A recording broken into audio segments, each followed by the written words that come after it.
Hello friends, welcome to Hema home maker. இன்றைக்கி வீட்லேயே நெல்லிக்காய் ஊறுகாய் எப்படி போடலாம் அப்படின்னு சொல்லி பார்க்கலாம்.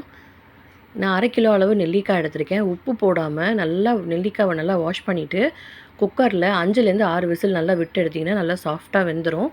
வெந்ததுக்கப்புறமா நல்லா நல்லெண்ணெய் ஊற்றிட்டு கொட்டையெல்லாம் ரிமூவ் பண்ணிவிட்டு நல்லெண்ணெய் நிறையா ஊற்றிட்டு எண்ணெய், காரம், உப்பு எவ்வளோ போடுறீங்களோ அவ்வளோக்கு அவ்வளோ ஊறுகாய் நல்லா கெட்டு போகாமல் இருக்கும். எண்ணெய் ஊற்றி நல்லா கடுகு போட்டு கடுகு நல்லா பொரிஞ்சதுக்கப்புறமா நெல்லிக்காவை ஆட் பண்ணிவிட்டு 20லேருந்து 25 வரமிளகாவை நான் நல்லா வதக்கிட்டு மிக்சியில் பொடி பண்ணி எடுத்து அதை தான் நான் ஆட் பண்ணியிருக்கேன்.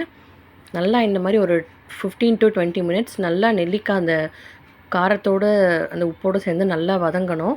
பெருங்காயம் அது கூட ஆட் பண்ணிவிடுங்க. நல்லா இந்த மாதிரி எண்ணெய் பிரிஞ்சு வந்ததுக்கப்புறமா கேஸை ஆஃப் பண்ணிவிட்டு வெந்தயம், கடுகு பொடி பண்ணி ஒரு 1/2 ஸ்பூன் அளவு பொடி போடுங்க. பொடி போட்டு அந்த சூட்லேயே மிக்ஸ் பண்ணி வச்சுட்டிங்கன்னா சூப்பரான நெல்லிக்காய் ஊறுகாய் ரெடி ஆகிடும். இது ஒரு கண்டெய்னரில் ட்ரான்ஸ்ஃபர் பண்ணி வச்சுக்கோங்க. நம்ம ஹோம்மேடாக மசாலாஸும் பிக்கிள்ஸும் சேல்ஸ் பண்ணிகிட்ருக்கேன். நானே ஹோம்மேடாக ஃப்ரெஷ்ஷாக தான் ஆர்டர் எடுத்ததுக்கப்புறம் தான் நான் பண்ணவே ஸ்டார்ட் பண்ணுவேன். உங்களுக்கு வேணும் அப்படின்னா நீங்கள் ஆர்டர் ப்ளேஸ் பண்ணலாம். நான் காண்டாக்ட் டீட்டெயில்ஸ் கொடுத்துருக்கேன். நோ கால்ஸ், ஒன்லி வாட்ஸ்அப் மட்டும்தான். நம்ம இது வரைக்கும் நெல்லிக்காய் ஊறுகாய், மாவடு, ஆவக்காய் நம்ம எல்லாமே சேல்ஸ் பண்ணிகிட்ருக்கேன்.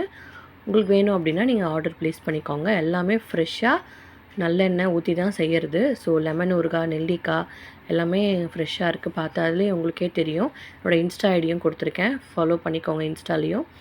இது வரைக்கும் நம்ம சேனலை சப்ஸ்கிரைப் பண்ணாதவங்க சப்ஸ்கிரைப் பண்ணிக்கோங்க. கூடவே இந்த பெல் ஐக்கானையும் கிளிக் பண்ணிக்கோங்க. தேங்க்யூ ஃப்ரெண்ட்ஸ், பாய்.